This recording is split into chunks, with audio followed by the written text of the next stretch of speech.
Next हमें पढ़ना है classification of bacteria. Classification of staphylococcus bacteria. तो स्टेफाइलोकोकस बैक्टीरिया के बारे में मैंने बताया था कि इसमें हम ये पढ़ेंगे कि जो स्टेफाइलोकोकाई है वो कैसे डिफ़र करती है डिफरेंट अदर स्ट्रेप्टोकोकस बैक्टीरिया से, जो कि इनके पास एबिलिटी है कि नहीं कैटलेज एंजाइम प्रोड्यूस करने की। यानी कि जो स्टेफाइलोकोकाई बैक्टीरिया होती है इसमें जब हम जैसे स्टेफाइलोकोकस की क्लासिफिकेशन करते हैं किसी भी बैक्टीरिया की, तो उसमें हम ये कह सकते हैं कि जो स्टेफाइलोकोकाई बैक्टीरिया है वो स्ट्रेप्टोकोकाई से कैसे डिफर करती है in the presence of ability to produce catalase. यानी कि वो कैटलेज एंजाइम प्रोड्यूस कर पाती है कि नहीं, उसके बेसिस पे हम स्टेफाइलोकोकाई और स्ट्रेप्टोकोकस को डिफरेंस कर देंगे उनके बीच में।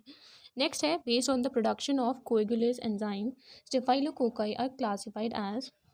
कोगुलेज एंजाइम प्रोड्यूस करने के बेसिस पे स्टेफाइलोकोकाई बैक्टीरिया को हमने दो टाइप्स में डिवाइड कर दिया। देखो सबसे पहले ये हम कौन सी बात कर रहे हैं, हम क्या बात कर रहे हैं कि देखो एक होता है कैटलेज एंजाइम, एक होता है कोगुलेज एंजाइम, ठीक है, जो कि मैंने इससे पहले वीडियो में डाल रखा है। तो जो कोगुलेज एंजाइम है वो स्टेफाइलोकोकस ऑरियस प्रोड्यूस करता है। तो हम पहले स्टेफाइलोकोकस को डिस्क्राइब करेंगे, ठीक है।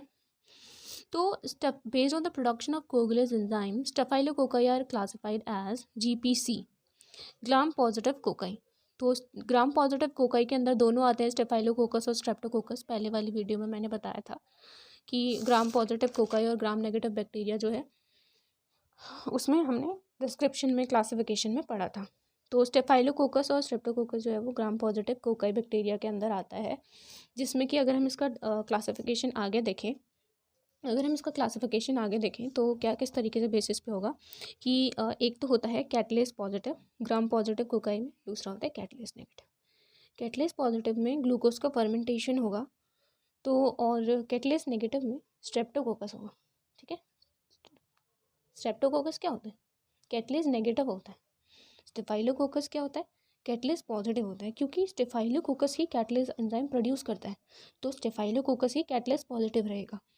स्ट्रेप्टोकोकस जो है वो कैटलेज एंजाइम प्रोड्यूस नहीं करता, तो वो कैटलेज नेगेटिव हो जाएगा, ठीक है। तो स्टेफाइलोकोकस जो है वो क्या प्रोड्यूस करता है, कोएगुलेज एंजाइम।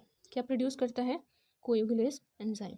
तो उसी के बेसिस पे हम इसका फर्दर क्लासिफिकेशन देखेंगे कि जब कोएगुलेज एंजाइम प्रोड्यूस हुआ, अगर कोएगुलेज एंजाइम प्रोड्यूस होता है तो स्टेफाइलोकोकस पॉजिटिव हो जाएगा। कोएगुलेज पॉजिटिव कौन होगा, सिर्फ स्टेफाइलोकोकस ऑरियस। कोएगुलेज नेगेटिव कौन होगा, कोएगुलेज नेगेटिव कौन होगा बताएंगे, कोएगुलेज नेगेटिव होगा स्टेफाइलोकोकस एपिडर्मिस, ठीक है। तो ये इसका क्लासिफिकेशन था, आप यहाँ पर भी एक बार इसको समझ सकते हैं मुझसे। चलिए, classification of staphylococci.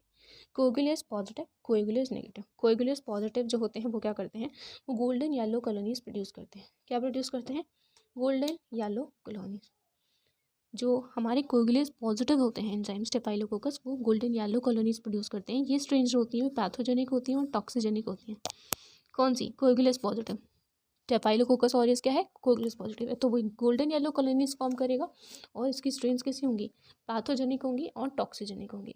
They are known as, जिसके अंदर कोएगुलेज पॉजिटिव के अंदर स्टेफाइलोकोकस ऑरियस आता है, जिसको कि हम स्टेफाइलोकोकस पायोजेंस भी बोलते हैं, ठीक है जी। कोएगुलेज नेगेटिव क्या होता है, कोएगुलेज नेगेटिव जो होती है वो वाइट कॉलोनीज फॉर्म करती हैं। मैंने पहले भी बताया था कि जो स्टेफाइलोकोकस है वो गोल्डन येलो कॉलोनीज प्रोड्यूस करता है, और जो अदर बैक्टीरियाज होती हैं वो स्टेफाइलोकोकस की दूसरी स्ट्रेन जो होती है वो वाइट कॉलोनीज प्रोड्यूस करती हैं। तो वही मैं बात कर रही हूँ, कोएगुलेज नेगेटिव जो होते हैं उसके अंदर वो वाइट कॉलोनीज फॉर्म करेंगे और नॉन पैथोजेनिक होंगे, नॉन टॉक्सिजेनिक होंगे, ठीक। इसीलिए हम इनको स्टेफाइलोकोकस एपिडर्मिस और स्टेफाइलोकोकस एल्बस भी बोलेंगे। लेकिन जो कोएगुलेज पॉजिटिव होंगे और गोल्डन येलो कॉलोनीज फॉर्म करेंगे वो स्टेफाइलोकोकस ओरियस होंगे, ठीक है जी। तो ये दो क्लासिफिकेशन हो गया। नेक्स्ट में हम डिस्क्राइब में पूरे स्टेफाइलोकोकस ऑरियस को, जितना भी ये पोर्शन है स्टेफाइलोकोकस ऑरियस, इसको पढ़ेंगे, ठीक है। Staphylococcus aureus. स्टेफाइलोकोकस ऑरियस जो था वो ग्राम नेगेटिव बैक्टीरिया था। कैसा था, ग्राम नेगेटिव बैक्टीरिया था, और साथ ही साथ वो नॉन कैप्सुलेटेड भी था, जिसमें कोई कैप्सूल नहीं होती। स्टेफाइलोकोकस जो होता है उसमें कैप्सूल नहीं होती, वो ग्राम नेगेटिव होता है, नॉन स्पोरिंग होता है, कोई स्पोर प्रोड्यूस नहीं करता जर्मिनेशन के लिए, नॉन मोटाइल होता है, मोटिलिटी इसमें होती नहीं है स्टेफाइलोकोकस ऑरियस में, तो ठीक है। क्या क्या बोला मैंने, ग्राम पॉजिटिव होता है, नॉन कैप्सुलेटेड होता है, नॉन मोटाइल होता है और नॉन स्पोरिंग। कुछ है ही नहीं इसके अंदर सिर्फ ग्राम पॉजिटिव के अलावा। ठीक है, नेक्स्ट हम बात करते हैं कल्चर की।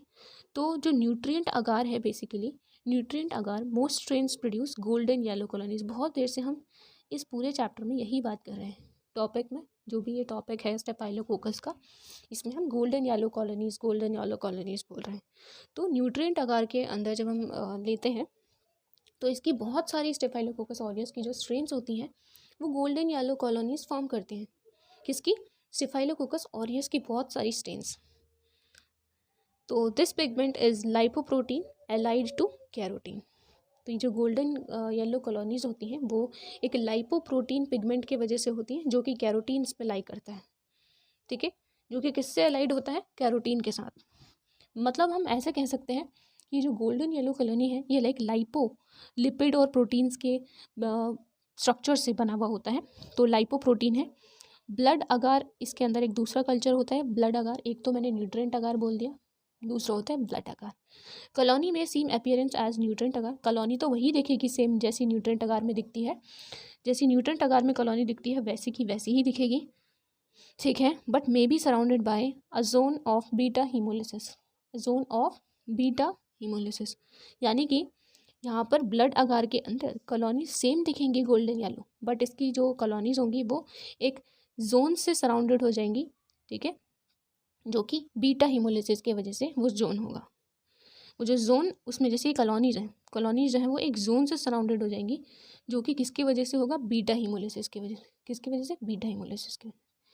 अब haemolysis is more likely to be present if sheep, human और rabbit blood is use. Haemolysis तभी होगा वहाँ पर ब्लड अगार के अंदर जब शीप का या फिर ह्यूमन का, रैबिट का ब्लड यूज़ किया जाएगा, तभी हीमोलाइसिस होता है। उससे अलावा ह्यूमन का जो भी ब्लड अगार में कोई भी चीज़ यूज़ की जाएगी तो नहीं होगा। यानी कि अगर आप हॉर्स का ले लेते हो ब्लड तो हीमोलाइसिस नहीं होगा।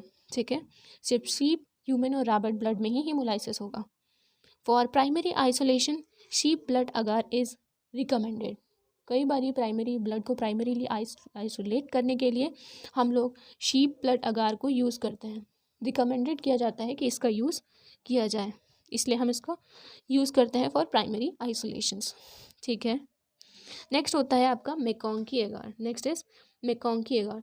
तो मेकॉन्की एगार्स में कॉलोनीज जो होती हैं वो स्मॉलर होती हैं और पिंक होती हैं ड्यू टू द लैक्टोज फर्मेंटेशंस।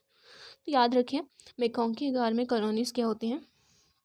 छोटी होती हैं, छोटी कॉलोनीज प्रोड्यूस होती है और पिंक कलर की स्टेफाइलोकोकस ऑरियस के अंदर। तो ये इस तरीके से यहाँ पर डिस्क्रिप्शन हो गया। अब अगर मैं टोटली बताऊँ स्टेफाइलोकोकस ऑरियस में कल्चर्स का, तो मैंने ये बोला कि स्टेफाइलोकोकस ऑरियस के अंदर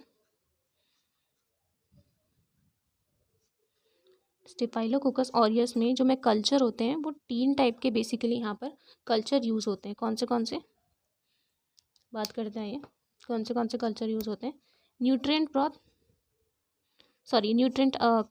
एगार culture medium, next is blood agar and third one is MacConkey agar. ठीक है, मेकॉन्की अगार। तो न्यूट्रिएंट अगार में मैंने क्या बोला? न्यूट्रिएंट अगार में मैंने कहा गोल्डन येलो कॉलोनीज फॉर्म होती हैं। ठीक है, क्या बोला मैंने कहा कि न्यूट्रिएंट अगार में गोल्डन येलो कॉलोनीज फॉर्म होती हैं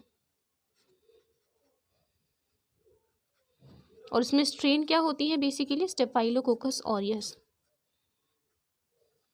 ठीक है, गोल्डन येलो कॉलोनीज। और जो गोल्डन येलो कॉलोनीज प्रोड्यूस होती हैं ये किसके वजह से होती हैं? ये लाइपोप्रोटीन्स की वजह से होती हैं। किसके वजह से? लाइपोप्रोटीन्स, जो कि किससे अलाइड होते हैं? कैरोटीन से। ठीक है, नेक्स्ट मैंने बोला स्टेफाइलोकोकस ऑरियस के बारे में कि गोल्डन येलो कॉलोनीज प्रोड्यूस होती हैं, है ना। उसके बाद हम आ जाते हैं कि हमारा नेक्स्ट जो कल्चर है वो कौन सा है? ब्लड अगार। ब्लड अगार में मैंने बोला कि जो ब्लड अगार होता है वहाँ पर हम लोग शीप का ब्लड यूज़ कर सकते हैं, ह्यूमन का ब्लड यूज़ कर सकते हैं, है ना। शीप का ब्लड यूज़ कर सकते हैं, ह्यूमन का ब्लड यूज़ कर सकते हैं।